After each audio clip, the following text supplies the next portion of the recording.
A brutal walk-off victory for the Milwaukee Brewers. Unfortunately, after a amazing performance from Aaron Nola tonight, the Phillies just could not get it done on offense. Tyler Mroz, Heat Ratio Sports Phillies post-game show. No camera once again at night. Didn't feel like throwing on a hat this late. Hair is not cooperating at the moment, but Brewers beat the Phillies 2-1. Shades of a few years ago, Reese Hoskins, name that might sound familiar. 2 for 3, hit that home run off of Aaron Nola in the bottom of the fifth inning. Phillies did take the lead in the top of the second. Alec Boehm getting his first home run, but Reese Hoskins hits the homer 385 feet to left field, and then the Jake Bauers walk-off home run. So Reese Hoskins was the best offensive player of the night for the Milwaukee Brewers. I mean, Jackson Chourio had that amazing triple at the very end. He's so fast. He's so fun to watch on that team. But on the pitching side, Freddy Peralta, 5 innings, 2 hits, 1 run, 9 strikeouts. So a really great performance from him tonight. And this is an issue that concerns me heading into the playoffs for the Phillies. They do not hit well against really good pitchers. Now, I know many of you may say that Freddy Peralta isn't elite or great or anything, but I would argue that Freddy Peralta is on that tier of good to great. I really do. I think he's the Brewers' ace. I would honestly think after Corbin Burns and Brandon Woodruff are no longer pitching there right now, I definitely would say Peralta is their number one guy. I could be wrong, could be someone else, but it's ultimately not up to me. But in my opinion, Freddy Peralta is very good, and it does concern me that the Phillies have been striking out a lot. I mean, last night, Frankie Montas struck 10 guys out, and tonight, Freddy Peralta 9, and Aaron Savali, I forget the exact number. Let me get the exact number on that from the first game in this series. But bottom line is, Phillies have been striking out a ton in this series. Aaron Savali struck out 6 guys. So 6, 10, 9. That is not something you want to see going into a series against the Mets. And tomorrow's game, I mean, we'll talk about it tomorrow and a little bit at the end, but they're going up against Luis Severino, and he struck them out 5 times last game. And then you have David Peterson, who did really well. And then you have Sean Manaea and Sunday. I don't think it's announced yet for the Mets, but still, they have guys that can strike you out. And it is a little concerning that the Phillies are on a little bit of an offensive cold streak / strikeout machine. But going to the keys to the game, always like to recap these in the post game. We talk about in the pregame, and then post game we see how well they did. Bombs away. Alec Boehm, only run of the night for the Phillies, one of only 4 hits, and it was top of the second, and his first home run since coming back from injury. So good to see that his power is still there. He's the first Phillies third baseman to get 90-plus RBIs in back-to-back seasons since Scott Rowland did it in the 90s. So congrats to Alec Boehm for cementing himself in the Phillies history books. One of the better third basemen the Phillies have had in, I would say, this century, honestly. I really would. But only 4 guys got a hit: Stott, Boehm, Turner, Schwarber. Didn't really do much. No RBIs from anybody else. Just a pitcher's duel. That's really what this game was. Even the bullpen, Orion Kirkering came in. He struck out too. He looked really well. And then the Brewers, I can't stress this enough, how good their pitching really is. I mean, you have Freddy Peralta, and then you got to worry about Trevor McGill, who came in. He looked great. He was throwing 100. And then to close the game out, you have Devin Williams. So imagine if this team still had Josh Hader. I'm not surprised they let him go. They're not known to pay big money for pitchers. They're kind of like the Rays, where they just find these guys and they somehow turn it up when they're playing for them. But Alec Boehm, only home run for the Phillies tonight, only run and RBI. And we talk about the patience with Peralta, because he's a guy that likes to throw over 100, close to or over 100 pitches. And I said he only goes 5 to 6 innings, so make him throw you the pitches. And Phillies struck out a ton tonight. We mentioned it. 9 strikeouts tonight. We said he's a guy that's going to go 5 or 6 innings, and he went 5 tonight. and really shut down the Fightins. And then we needed a Nola night. We did get that. Aaron Nola had a very good game. He was one of his better games. I mean, for most people, this would be their best game of the year. But with a pitcher like Aaron Nola, it's just a good game. 7 innings, 3 hits, 1 run, 9 strikeouts. Mentioned Ryan Kirkering came in, and then Estevez gave up that leadoff triple, and that was pretty much it. Intentionally walked the guy, and then we walked another guy, struck out, and then another walk, and then the walk-off single by Bauers. But Aaron Nola did his job. I mean, you really could not have asked anything better out of Nola, but it's just unfortunate they gave up a home run, and this was a Jacob deGrom-esque start from Aaron Nola. You pitch lights out minus the 1 home run. You give up anywhere from 0 to 2 runs, and your team still manages to lose the game. I feel like I've seen this more with Nola. When he's bad, like the Phillies never given Aaron Nola any run support, it seems like. But let's see how we did on the HRS Triple Play, powered by Win Daily.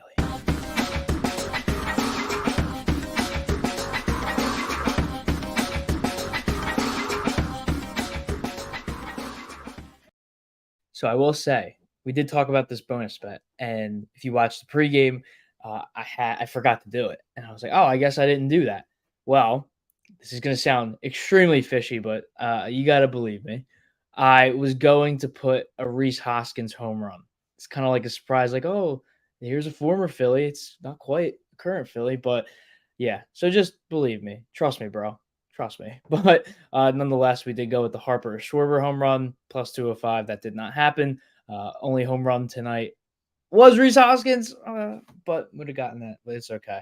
I'll take the L on this one. And Alec Boehm for the Phillies. But the rest of this did hit one. The Aaron Nola over 6.5 strikeouts at plus 115. Finished the night with 9.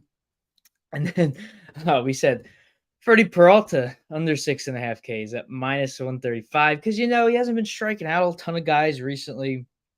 But, of course, the one night we bet on is under. He gets, I feel like he had 7 by the 4th inning. So, really ate my words early there. But, Nick Castellanos was 0 for tonight. But you know what? It's okay. We hit 3 last night. We hit another one tonight. So, make sure you're going to Win Daily. Using that code HEAT, you get a scratch and save like a lottery ticket. You never know what kind of deal you're going to get. So, make sure you are doing that. It's a brutal night for the Phillies. I say brutal, but it's because everybody else won. The Diamondbacks won, the Braves won, the Padres won, the Dodgers won, and the Mets won, and the Brewers won. So everybody gained a game on the Phillies tonight, but it's okay because pretty much everyone lost yesterday. Now Phillies go into a 4-game series with the Mets, 7 ahead of them. I don't think they're going to catch him at this point, especially with how tough the Mets schedule is. But one team is clinched in the National League right now. That's the Brewers. With the Cubs' loss earlier today, they have won the NL Central. But right now, St. Louis Cardinals are actually tied for second, but ESPN standings has them ahead of the Cubs. So right now, as it stands, the Cardinals are in second place. They're not going to make the playoffs. Neither are the Cubs. Cubs got really hot, and then they have been ice cold. They've lost 2 in a row. They're 5-5 in their last 10. They really haven't done much, but Dodgers 1 game back from the Phillies now. I did say I do think the Dodgers are going to be the number 1 seed just because of their schedule. They have the Rockies for 4 more games. They have the Marlins. Or no, they have the Marlins for 1 more game. No, they finished the Marlins off. But they have the Rockies for 6 games, and then somebody else. I have a terrible memory sometimes. I don't know why I do this. I say it 2 hours later, I forget it. They have the Rockies for 6 games and then the Padres for 3. So a little bit of a tough one, but I mean, I do think they're going to sweep the Rockies. But, Rockies played a little bit of spoiler with the Diamondbacks this series. But I do think ultimately the Dodgers will be the 1 seed. I just think the Phillies are gonna split the series with the Mets, and I think they'll win 2 of 3 of the Cubs, and I think, honestly, they're gonna lose 1 to the Nationals, so I don't think they'll be good enough to be the 1 seed. I do think they're gonna get the 2 seed, but Brewers do have a little bit of a tough schedule. Toughest one is the Mets. I know they have a crazy one, but they have Arizona for 4 games. Huge, huge, huge, huge series. Then they go to Pittsburgh for 3. Does not look like they're going to have to face Paul Skeens, but they are going to have to face former Phillies ace Bailey Falter. Just kidding. He was never an ace for the Phillies. Then they have the Mets. Who's scheduled for this series? They have Myers. Which Myers may this be? Tobias Myers. Tobias Funke for all you Arrested Development fans. What's his stats? Does it say? 24 games. It would be awesome if I get the ERA. 3.07 ERA. So they got a good guy going tomorrow against the Brewers, which is on Fox. So if you are watching Fox tomorrow, you have the Brewers and the Diamondbacks in that prime time slot. Should be a really, really good game. But looking at the rest of the schedule today, the Tigers. I mean, I was going to talk about this a little bit later, but I mean, we pretty much covered all the National League teams. Tigers swept the Kansas City Royals, and they are just a half of a game out of that playoff race. What did I say in, what was it, March? I said, don't be surprised if the Detroit Tigers win the division or make the playoffs. My picks are looking real good. I'm just saying. I said the most surprising team in the National League would be the Mets. I said they would be a wild card team, nothing more. People are thinking they're going to lose 100 games. They're not even going to be close to that. That's doing pretty well. Said the Cardinals. People are expecting them to win the division and bounce back. They're not going to. And guess what? They look not much better than last year. I mean, the pitching is better, but their pitching was god-awful last year. So not really saying too much there. In the American League, I said the most disappointing team would be the Blue Jays. Currently last place in the American League East. And then I said most surprising would be the Detroit Tigers. And they are just a half a game out of the playoff race with just 9 games to go. So they got, what's their schedule looking like? Because I know I talk about the schedules, but it's really important because they're only a half a game back from the Twins. I mean, the Twins got walked off by Guardians tonight. Yeah, they're on a 4-game win streak. Orioles, we'll get to them too. They're terrible recently. But 4-game win streak. They have Baltimore for 3 games. They don't play tomorrow, but they have Baltimore, Apple TV, going up against Corbin Burns. So a little bit of a tough one there. But then they have the Rays and the White Sox at home. I honestly, okay, this is all going to depend on the Twins and the Royals schedule. I don't think the Twins are going, or I'm sorry, I don't think the Royals are going to miss the playoffs, but I couldn't see the Twins. Again, kind of, they play Cleveland tomorrow. They got Boston for 3, Miami for 3, and then Baltimore for 3. So, I mean, they're still fighting for a playoff spot. Are they going to get it? No, they're not going to get it. But, I mean, are they completely out of it? No. So, they're still going to be fighting. I mean, it's Alex Cora. Alex Cora keeps his teams ready to go. But I honestly think the Detroit Tigers are going to make the playoffs as that last seed. They're a half of a game back from the Minnesota Twins. They're good on the road. So, oh, man, if the Tigers end up making the playoffs, I mean, obviously you have Tariq Skubal as game 1 starter because American League Cy Young this year. But you traded your second best player at the deadline in Jack Flaherty, and now you have to go into this game. I don't even know who their number 2 starter is, honestly, because Jack Flaherty was so good for them. And Reese Olson, Reese Olson's been pretty good, right? Not recently, 15.43 in his last 7 days.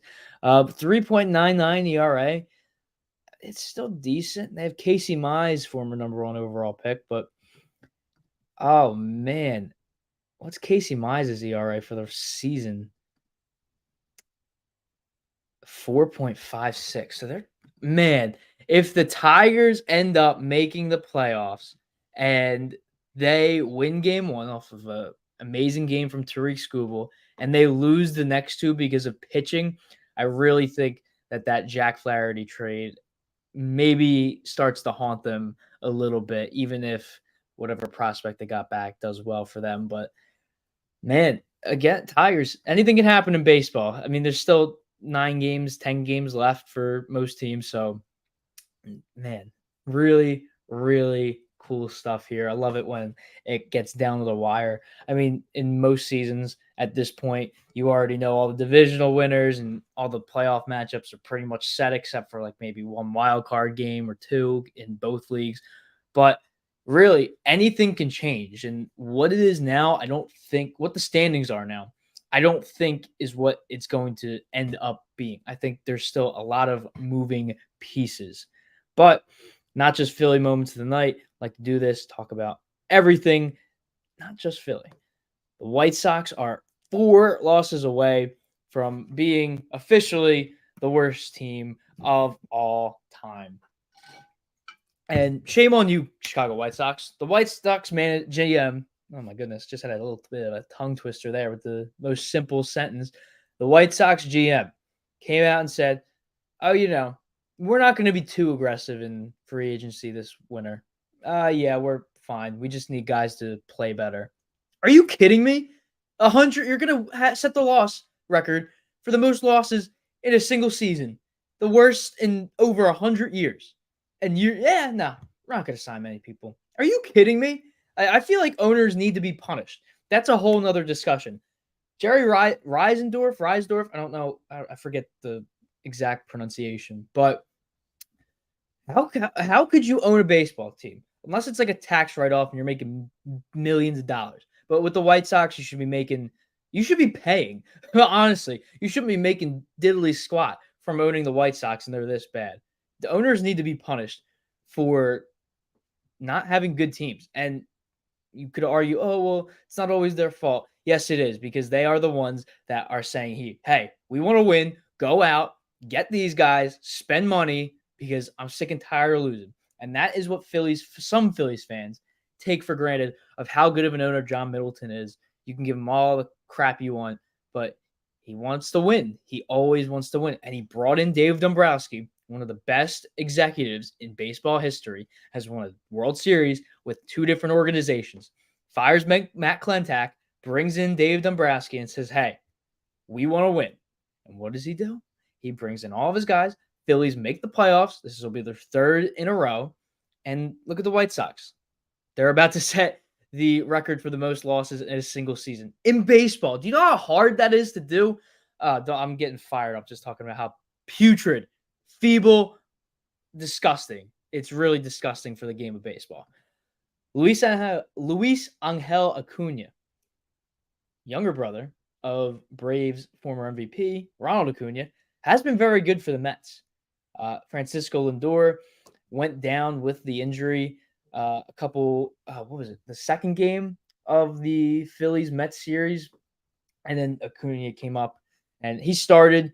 Apparently, he was going to be called up regardless, but it just kind of worked out that Lindor went down, so he got more playing time, and he's looked very good. He started again at short. No Francisco Lindor for the Mets, so we'll have to see if he plays tomorrow. But 5 games, 7 for 15, 2 homers, 4 RBIs. I mean, I'm as good of a start as you could ask for Luis Angel Acuna. And Mets, I keep saying it, they're dangerous. I thought they were out of it, but now looking at how they are with health, I mean, besides Kodai Senga, they have pretty much all their guys. Francisco Lindor is a question mark at this point, but I don't think it's a serious injury. He came in the other day, played that game in the Phillies for a little bit. But speaking of former Mets, you can take the person out of the Mets, but you can't take the Met out of the person.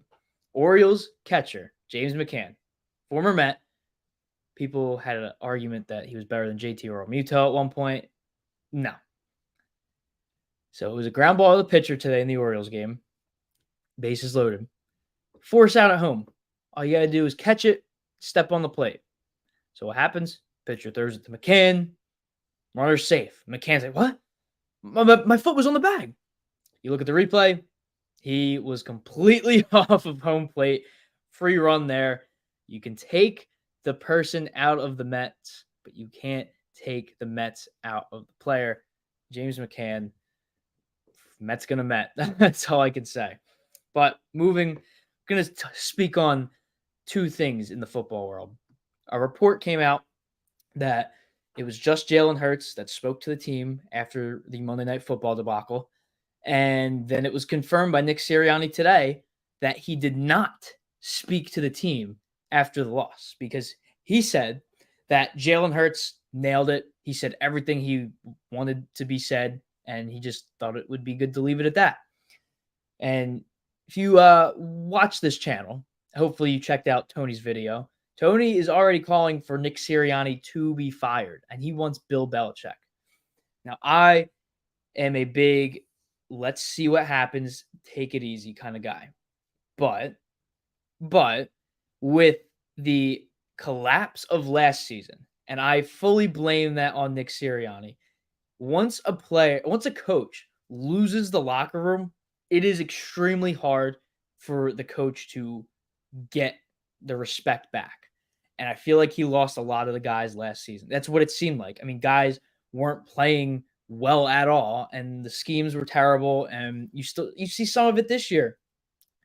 That play action is going to haunt him for the rest of his career if this is ultimately the first domino of Nick Sirianni being let go by the Eagles. Because you run a play action and it's an incomplete pass. You gave the Falcons an extra 40 seconds. And what happens? They march down the field and they win. And you as a coach who ultimately gave the A-OK for that, and earlier in the game, you choose to go for it on fourth down rather than taking the points. You as the coach who did not have a good coaching game, did not talk to the team because, oh yeah, he handled it. Are you kidding me? You're the head coach of an NFL football team competing for a Super Bowl. And it's just like, yeah, Jalen said, yeah. You are the coach. Don't let the players be the coaches. I get that you want the players to be leaders, and there's nothing wrong with that. That's what every good football team has. But you are the ultimate leader. You are the head coach. You are the head honcho. You need to make it known. And the fact that he did not speak to the team after as bad of a loss as that was, it's kind of hard to disagree with Tony at this point. I am always a sit back and just be patient. If by midseason they're below 500, at 500 mark, then maybe you can make a change. Then it's an appropriate time. But it's week 2. You just had a terrible loss, and you had a questionable coaching performance last week. I don't know. Maybe it is time because you have New Orleans and Tampa on the road next week, both 2-0 teams. So could Nick Sirianni be gone by the bye week? I have no idea. This is all hypothetical. It's not going to happen because the Eagles are going to win the next 2 games. Believe me. But Bryce Young, the number 1 overall pick a season ago, was benched for Andy Dalton. The Red Rifle, Red Rocket, people call him both, but he's back starting for the Panthers. This was ultimately the 100% correct move. I don't care how badly the Panthers offense looked. Bryce Young looked even worse. Bryce Young looked unplayable. And this is a guy that was the number 1 overall pick. The Bears got Caleb Williams. They got, who was it? It was not Jaquan Brisker. They got a bunch of other guys all on that team for Bryce Young. And the Panthers did not have a first-round pick last year, and that was Caleb Williams. So they could have had Caleb Williams right now. But they have Bryce Young. He's on the bench now. And is this the end of the Bryce Young era in Carolina? I don't think so. A lot of people are overreacting. They are saying that the Panthers are going to trade him. I saw, what was it? It was a former NFL player. It was Chase Daniel. He suggested a 3-team trade. It was Bryce Young to the Rams, Matthew Stafford to the Dolphins, and picks to the Panthers.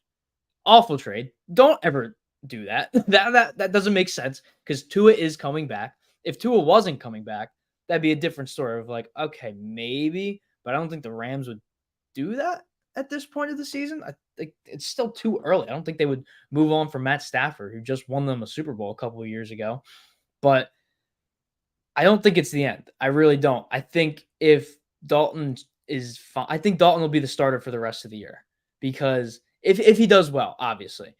But if Dalton starts to struggle a little bit, maybe they bring Bryce back in. But I ultimately think that week 1 of the 2025 NFL season, Bryce Young is going to be the starting quarterback for the Carolina Panthers. You don't, I get it's a different regime, different GM, different head coach, or at least a different head coach. You hire Frank Reich and then you bring in Dave Canales. You could have had CJ Stroud. You could have had Caleb Williams, but you end up with Bryce Young. But you got to work with what you got. And the Carolina Panthers are not going to move on from a guy they traded multiple first-round picks for just 2 seasons later. I'm sorry, that's just not going to happen. If the New York Giants haven't moved on from Daniel Jones, I'm sorry, but the Carolina Panthers are not moving on from Bryce Young that quickly. But nonetheless, Andy Dalton will be the starter for the foreseeable future.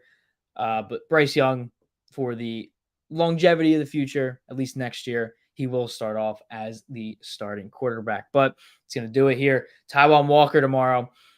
Did look really good in his last appearance. We'll give him that. Phillies would not have won that game if it was not for Taijuan Walker. But not a good starter this year, 3-6, a 6.29 ERA. Let's hope he carries the momentum from his last 3 scoreless inning appearance against the Mets, too. So, bravo. Against Luis Severino, 10-6, a 3.77 ERA. We'll be here live on Heat Ratio Sports tomorrow for the pregame at 5:15 p.m. Eastern Standard Time. So that's 2:15 West Coast time. So make sure you are tuning into that. I want to thank you all for joining me for this edition of the Postgame Show. As always, I've been Tyler Mroz. Have a great night, everybody. Stay safe. And as always, do the hand motion with me. Stay fresh, my friends.